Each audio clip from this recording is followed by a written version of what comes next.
Okay, today I'm going to be doing rings and connecting rods on my 1926 Model T Ford truck, and then I will be driving this thing long distance. So I guess let's get started. So this is the third and final time I'm going to be working on rods and pistons in this for a good while.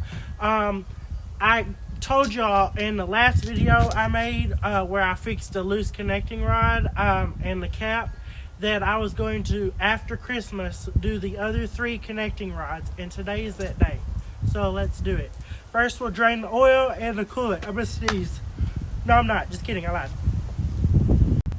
Also, here is a new head gasket for the engine, so I won't reuse this time. And here is the inspection plate gasket right here.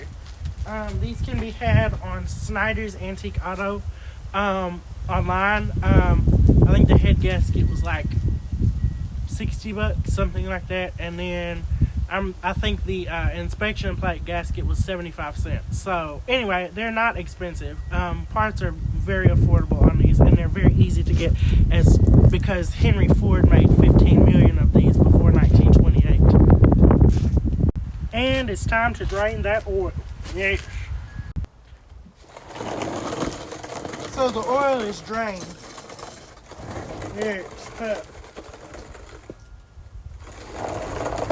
Now we're going to drain the coolant. Okay, the coolant is draining. I just used water. Okay, we're under the car. There's the coolant draining right there into that little bin. That is the oil transmission chamber right there that's kind of in front of this thing right here. Anyway, let me show you looking down the car. There's the battery right there. The differentials at the back. You can't see it right now. There it is back there. Here's the drive shaft inside of this case. The gas tank right there. Here's your brake lines for the mechanical brakes. Anyway, there it is. Oh, and there's the muffler right there. The tailpipe. And the part we're going to be removing next is all of these little bolts right here and the inspection plate right there. That's the bottom of the engine. There's the electric starter. Still have to fix the button for that. It goes right there. Okay, the inspection plate is removed. Now we have to remove the head of the engine. Okay, I've loosened the head bolts. Let's go ahead and take the head off.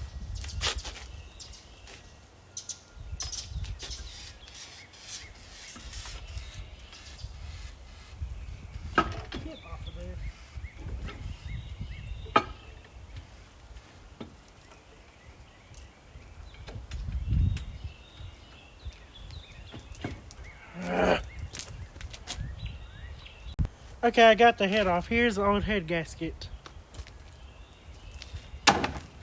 Now I'll show you in the engine. Here's looking inside the engine.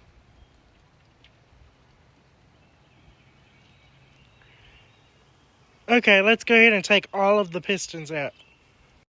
Okay, I have found the solution to the knocking in the engine. I'm not going to replace the connecting rod once again. Because I have found that the new connecting rods have X grooves in them.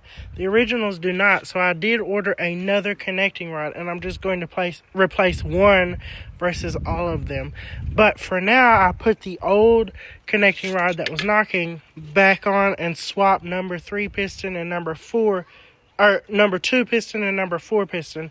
The engine, these engines don't have to be balanced like modern engines. The pistons can be within 10 grams of each other and it'll work just fine. Okay, I've put all the pistons back in the engine. Now we're going to attach the connecting rod caps. Okay, I've put the new cotter pins in and all the pistons are in now. Now it is time to put on our inspection plate and the cover. I will show you the engine one last time on the inside. There it is. And now let's put the inspection plate and gasket on. Okay, I have finished connecting the connecting rods, and I've put some oil in the pistons to lubricate the walls of the pistons. Now I'm going to put the head on, and then I'm going to fill the coolant and the oil, and then we'll start it. Okay, the new head gasket is on and the head is on. Let's go ahead and fill up the oil and the coolant.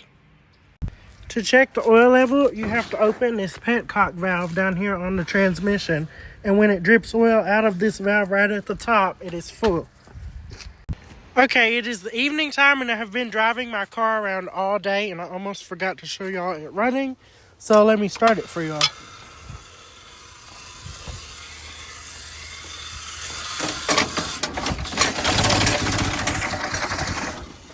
Here, let me get gas to the engine.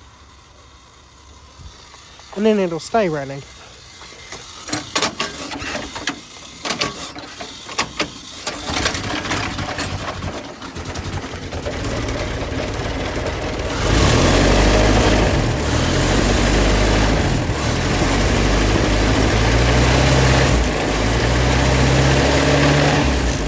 That's it.